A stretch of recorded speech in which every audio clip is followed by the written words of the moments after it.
Bienvenidos a esta videoclase de probabilidad y estadística. Nos encontramos siempre en la unidad 4 de estimación y prueba de hipótesis.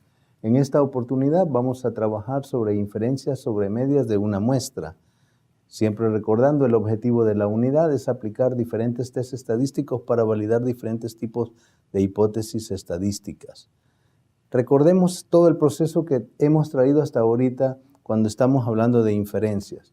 Primero, lo que nos interesa siempre es observar de la población algo. Tenemos una población, tenemos algo que queremos investigar. Estas son las cosas que el investigador necesita, digamos, tener claras. No vamos a estar inventando en ese momento, sino todo lo que se hace, todo el trabajo que se hace en estadística es porque ya hay un deseo, ya hay, digamos, una motivación, hay una inquietud, hay una situación que está, digamos, causando algún momento de incertidumbre y queremos investigar qué es lo que está pasando. Entonces, eso nos induce a que en la población tenemos cierta variable que queremos considerar. Lo que hemos hecho es que hemos aplicado muestreo. Ya sabemos que hay distintos tipos de muestreo. Muestreo aleatorio simple, que es el más tradicional, donde lo que se pretende es que todos los elementos de la muestra tengan la misma oportunidad de ser elegidos. Y tenemos el estratificado, cuando hay diferentes estratos dentro de la población, o por conglomerados también, cuando las regiones pueden participar, y etcétera. Hay muchos otros métodos de muestreo. No nos vamos a detener más en eso. ¿Qué es lo que hacemos con el proceso de estimación? Bueno, estimar parámetros de la población. Los parámetros de la población generalmente se identifican como mu, que sería el promedio poblacional, sigma cuadrado, que sería la varianza, sigma, que sería la desviación estándar, lambda, que en algunas poblaciones o en algún tipo de datos de la población puede aparecer. Lambda generalmente se está refiriendo a una tasa de ocurrencia de cosas. Por ejemplo, si estamos observando los tiempos entre llegadas de clientes a un establecimiento, llega un cliente, llega otro, veo el tiempo entre llegadas, llega otro, veo el tiempo entre llegadas y veo todos los tiempos entre llegadas, la tasa promedio entre llegadas de los clientes sería lambda en ese caso. A y B serían también parámetros cuando se trata de establecer, digamos, entre distribuciones uniformes, entre dos valores, cosas por el estilo. Entonces, así hay muchos parámetros. Hay otras distribuciones, la gamma, la beta, tienen otros parámetros. Y, bueno, no nos interesa ahorita nada más que estar entendiendo que el proceso de estimación puede llevar a querer conocer cuál es el valor de uno de estos parámetros. Y lo hemos encontrado de manera puntual cuando veíamos nosotros cómo calcular, por ejemplo, a partir de una muestra, el promedio, que era sumar todos los datos de la muestra y dividirlos entre el número total de datos sumados. Y así pues otros parámetros como la varianza o la desviación. Aquí estamos comparando cada uno de los parámetros poblacionales con los que obtenemos a partir de las muestras. Los nombres ahí están relacionados. Pero también lo hicimos por intervalos. Es decir, cuando había aquella situación donde, digamos que un valor puntual no era tan específico como para poder dar una respuesta acertada a lo que queríamos. En el ejemplo que manejábamos en aquella situación era que poníamos, por ejemplo, el consumo de un producto semanal. El fabricante de ese producto quería saber cuál era el consumo semanal de ese producto para saber cuánto producir. Entonces, obviamente, no se vendía lo mismo cada semana. Entonces, se sacaba un promedio de la semana 1, de la semana 2, y se sacaban promedios de todo, pero el promedio de todo no era como muy fidedigno. Entonces, lo que se hacía era estimar el promedio de toda esa población, entre qué valores oscilaba, como para tener, digamos, un criterio de producción. Entonces se tomaba el intervalo de confianza alrededor del promedio y encontramos que el promedio oscila entre un mínimo y un máximo, y así es como se presenta, digamos, el caso de estimación por intervalos. Pero hay otra forma de realizar estimación. y es la que tiene que ver con prueba de hipótesis. Es otro tipo de proceso. Siempre tenemos la población, siempre tenemos una muestra, pero ahora cambiamos el enfoque. Ya no nos orientamos a un parámetro en particular, a ver cuál es su valor, sino a garantizar que ese parámetro tenga o no cierto valor. Entonces, es una afirmación que se hace. Cuando ya se tiene lo que se quiere probar, se examina el valor de verdad de esa afirmación relacionándolo con uno o varios parámetros. Puede ser que yo tenga varios parámetros a considerar en el estudio y se hace la inferencia. En la inferencia entonces se compara estadísticamente y se decide si la afirmación que quiero verificar es correcta estadísticamente o no. Ese es el proceso. Este es un proceso diferente al de la estimación puntual o de intervalos de parámetros. Entonces aquí hay ciertas características. Primero hablamos de hipótesis.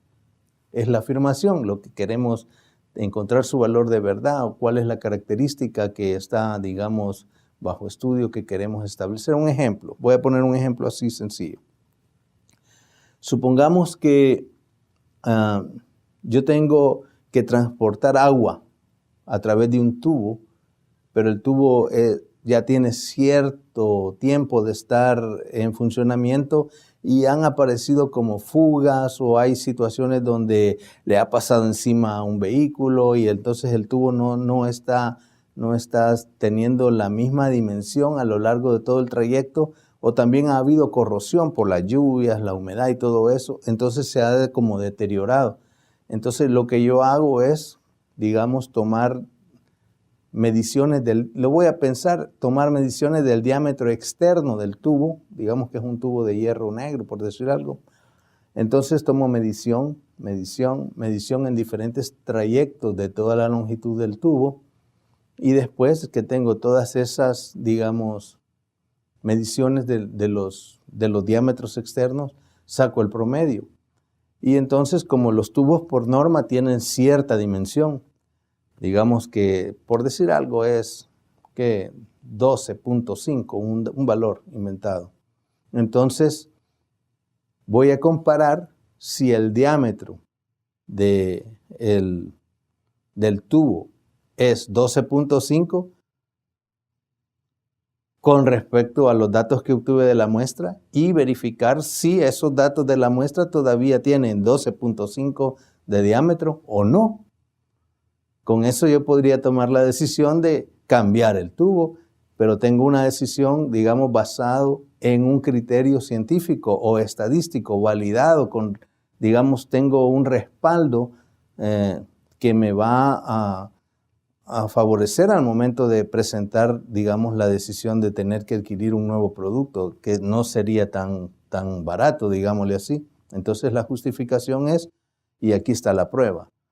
Ese sería, digamos, un criterio, un ejemplo de cómo se puede hacer para plantear una hipótesis de esta naturaleza. Todo lo que se hace en estadística proviene de una situación de la realidad. No es inventado, no es que, digamos, yo tengo deseo de hacer un estadístico y si lo voy a hacer ahorita porque se me ocurrió, tenía ganas. No es así. Entonces, veamos la notación. Usualmente hay una afirmación inicial. En el caso del tubo, digamos, yo diría que el tubo tiene el diámetro que habíamos dicho, 12.5. Esa sería mi hipótesis nula. Es la hipótesis con la afirmación original. Y siempre se presenta una que es la alternativa, que es contradictoria con la primera. Generalmente es contradictoria, son complementarias. No pueden darse simultáneamente. Y la otra podría ser la H1.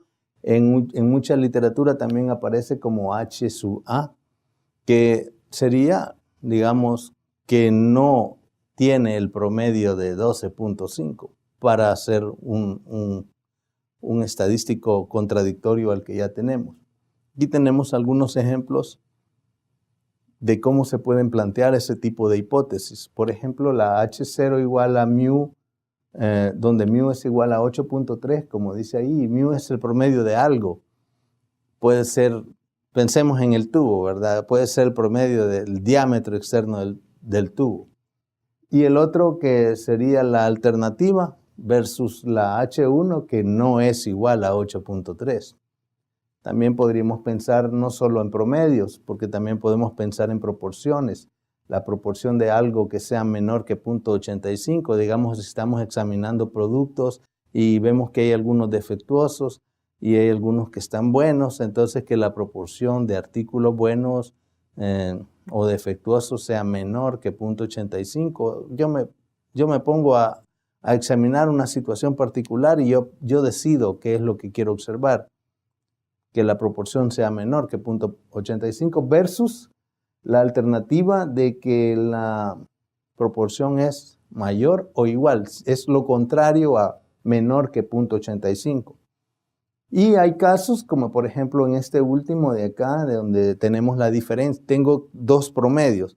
Digamos que yo tengo un fabricante de un producto que hace, por ejemplo, cuerdas de cierta longitud. Y tengo otro fabricante que hace lo mismo, cuerdas de la misma longitud. Entonces tengo dos productos, fabricantes diferentes, y lo que yo quiero es verificar si la calidad de los productos es la misma. Entonces yo esperaría, por ejemplo, que al templar esas cuerdas y llegar a su momento de ruptura, digamos, la tensión que se les puso sea exactamente la misma. Entonces tomo varias muestras de ruptura de cuerdas del fabricante 1, del fabricante 2, saco el promedio 1, saco el promedio 2, y yo esperaría de que la diferencia de los promedios sea 0. Eso significaría que no hay diferencia en la fabricación de los productos, aunque sean de fabricantes diferentes, y yo puedo elegir cualquiera de los dos porque es, digamos, duran lo mismo y tal vez la decisión ya tendría que valerse en términos de costos, el que sea más barato, pero la calidad es la misma. Entonces, en ese tipo de condiciones se haría un tipo de prueba como esa última que se está indicando aquí abajo. En fin, el objetivo principal de todo esto es determinar, con base en la observación de la muestra, la información que la muestra me provee, cuál de las afirmaciones es la correcta. Esto obviamente requiere un procedimiento, que es lo que viene a continuación. Este procedimiento establece primero que uno tiene que tener un estadístico de prueba, algo que yo pueda entender qué es lo que estoy tratando de validar. Entonces, parto de un estadístico que está en función de los datos. Esto obviamente va a depender del caso, no es una sola prueba. Digamos, hay diferentes tipos de pruebas, pruebas de una cola, de dos colas, ya lo vamos a ver enseguida, y también diferentes tipos de estadísticos. Hay estadísticos Z de la normal, estadísticos T, estadísticos F, hay estadísticos chi cuadrado, hay muchos. Entonces, ¿cuál voy a usar? Bueno, ahorita no me voy a preocupar de eso, eso es algo que vamos a hacer más adelantito, pero lo que sí es que necesito un estadístico de prueba, algo contra qué contrastar, que yo me puedo basar en tablas de los libros. En nuestro caso, nosotros disponemos de un sistema R que hace como si tuviéramos los estadísticos de las tablas y ya lo vamos a ver cómo es que coopera, ¿verdad?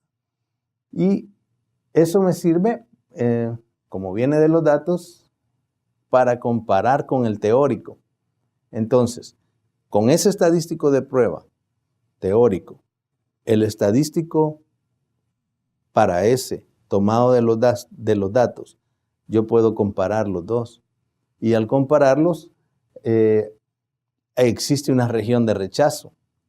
Esa región de rechazo es la que me muestra el conjunto de todos los valores estadísticos de prueba para los cuales se va a rechazar la hipótesis nula, H0. Entonces, bueno, aquí en este gráfico podemos ver realmente, tengo un estadístico de prueba que está indicado por la gráfica de la función. Esa gráfica obviamente vemos que tiene una forma normal.